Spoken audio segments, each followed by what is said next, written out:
ሰላም ሰላም የተወደዳችሁ የዩቲዩብ ቻናል ቤተሰቦቻችን ሰላምና ጸጋ ለእናንተ ይሁን። እኔ ወንድማችሁ አገልጋይ ሆሴ ነኝ።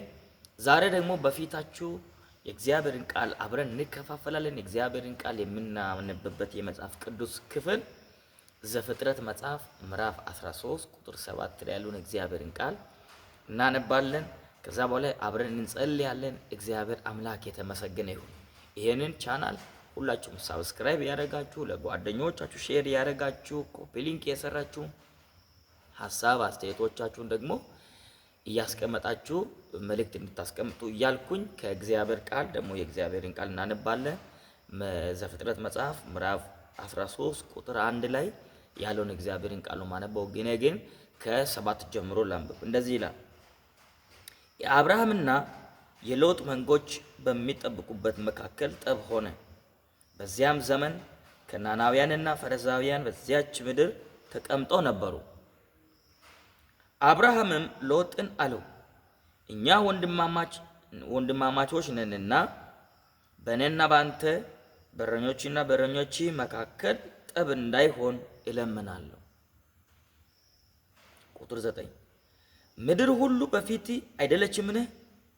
ከኔ ትለይ ዘንድ እለምናለሁ። አንተ ግራውያን ብትሆን እኔ ወደ ግራውን ብትወስድ እኔ ቀኙን እወስዳለሁ። አንተ ቀኙን ብትወስድ እኔ ወደ ግራ እሄዳለሁ።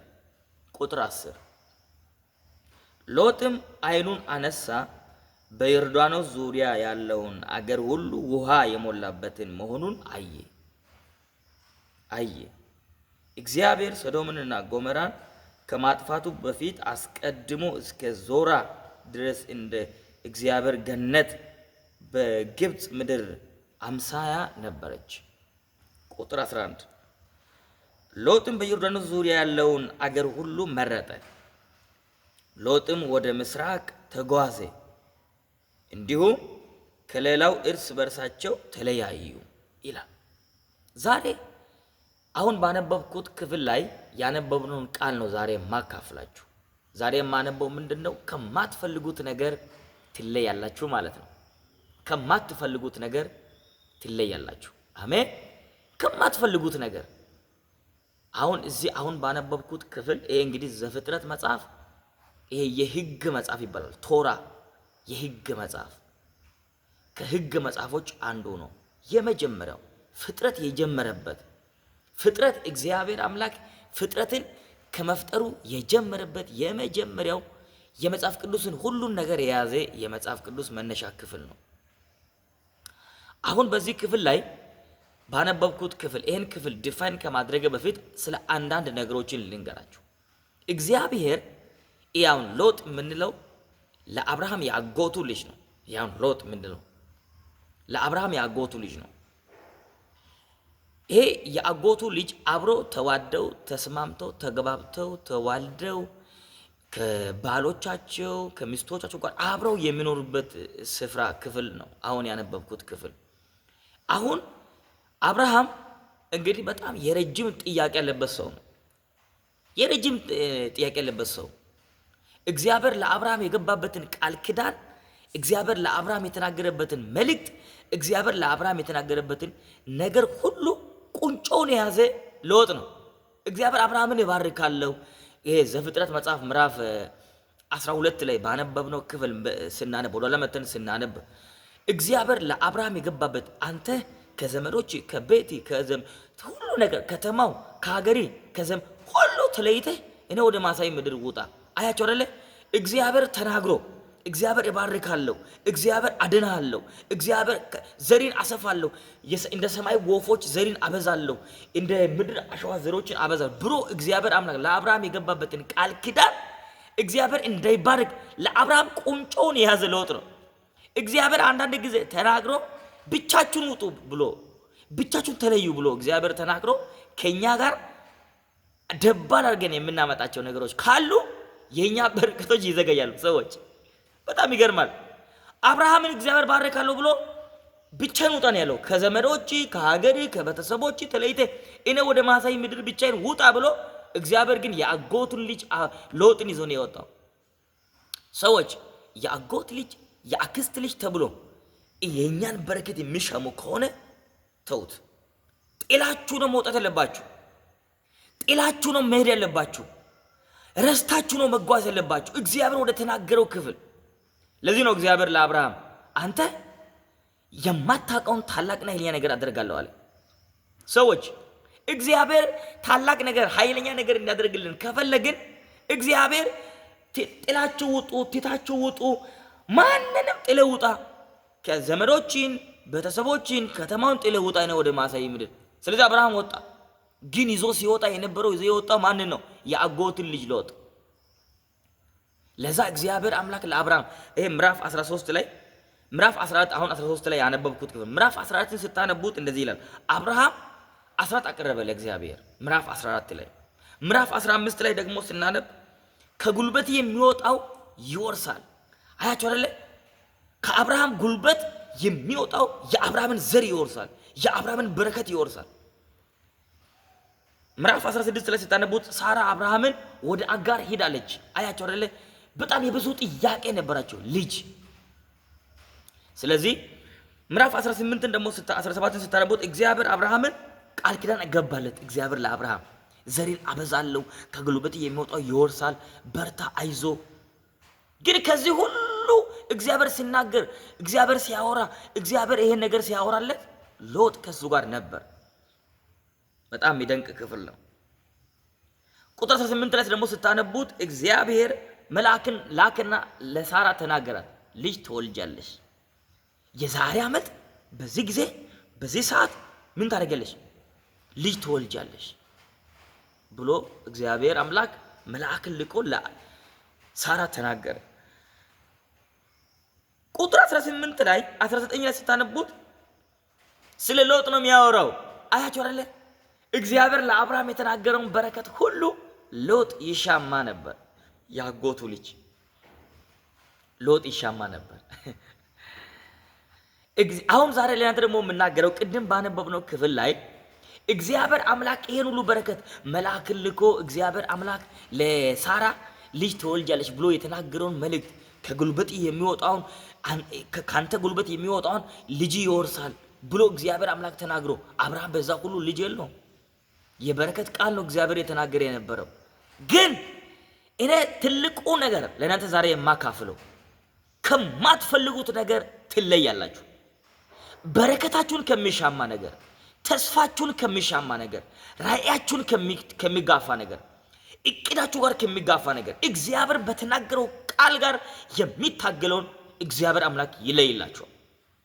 ለዚህ ነው ለአንድና ለመጨረሻ እግዚአብሔር አምላክ የአብርሃምን በረከት ለአብርሃም ሊነግር ሲፈልግ፣ የአብርሃምን በረከት ለአብርሃም ሊሰጥ ሲፈልግ እግዚአብሔር ሎጥን እግዚአብሔር አምላክ ለአንድና ለመጨረሻ ከአብርሃም ዘር፣ ከአብርሃም ጎን፣ ከአብርሃም በረከት፣ ከአብርሃም ራእይ ሊለይ ሲፈልግ ጠብ አነሳ። ምዕራፍ 13 ላይ ስታነቡት ጠብ ተነሳ በሁለቱ ሰዎች በአብርሃምና በሎጥ መሃል። ሰዎች በደንብ ስሙ። ይሄን ክፍል የምታነቡ ሰዎች፣ ይሄን ቃል የምታነቡ የምትሰሙ ሰዎች በደንብ ስሙ። ትለያላችሁ። ከማትፈልጉት ነገር እግዚአብሔር ተናግሮ ከሆነ እግዚአብሔር ከጉልበት የሚወጣ አንተን ይወርሳል ብሎ ዘርን ጭምር እግዚአብሔር የምድርን አሸዋ የሰማይን ከዋክብት የመሰለ ነገር የለም። እግዚአብሔር አምላክ ከተናገረው ቃል ጋር እናንተ እንዳትገናኙ የሚያደርግ ነገር ካለ ከዛ ነገር ትለያላችሁ። አሜን። በኢየሱስም ትለያላችሁ። ለዚህ ነው አብርሃምን እግዚአብሔር አምላክ ጠብ ተነሳባቸው በአብርሃምና በሎጥ እረኞች መሃል። በአብርሃምና በሎጥ እረኞች መሃል የተነሳው ጠብ ምን የሚያደርግ ነው? አብርሃምንና ሎጥን የሚለይ ነው። አሜን አሜን አሜን አሜን። አብርሃም ባይለይ አብርሃም የአጎትን ልጅ እንዴት ሊለይ?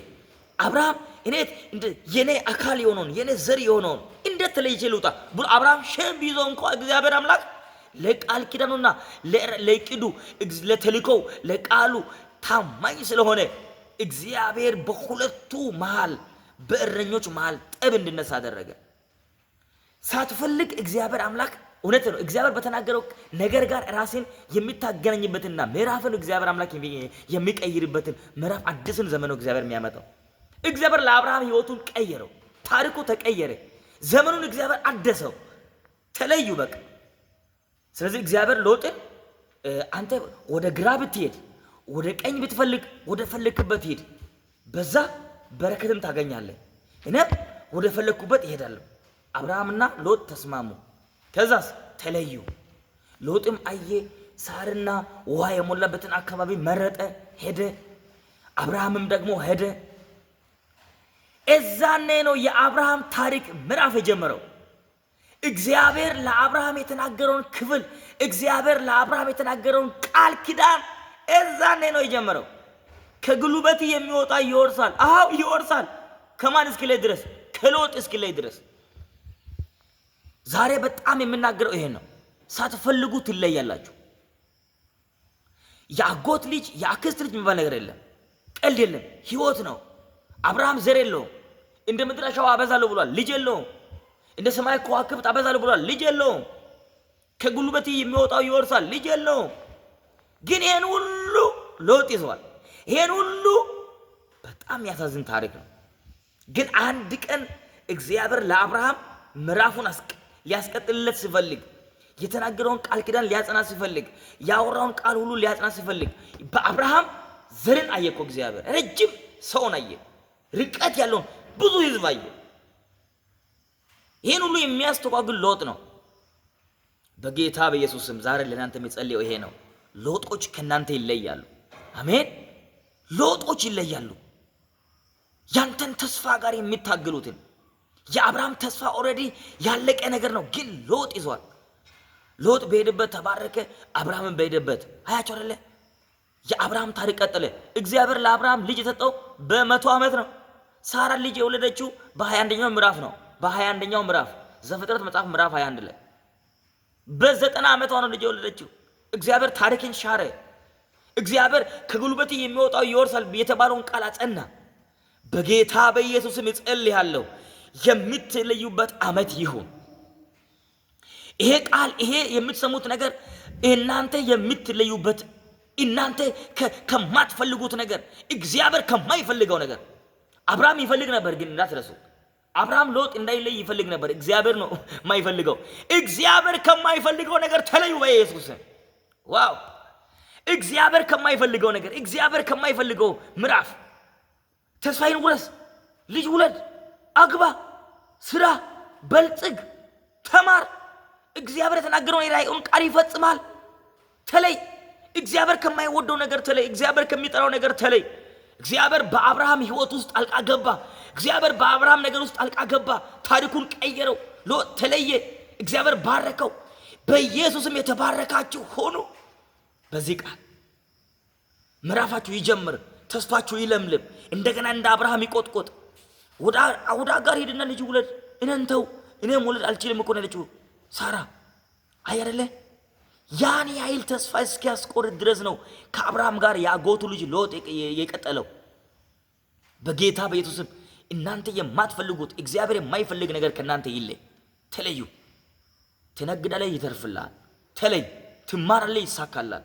ተለይ። እግዚአብሔር ዘርን ይባርካል። ተለይ። ምዕራፉ ይቀየርልሃል። ይሄን ክፍል ሁላችሁም ሼር አድርጉ፣ ሪፖስት አድርጉ። እግዚአብሔር አምላክ ይባርካችሁ።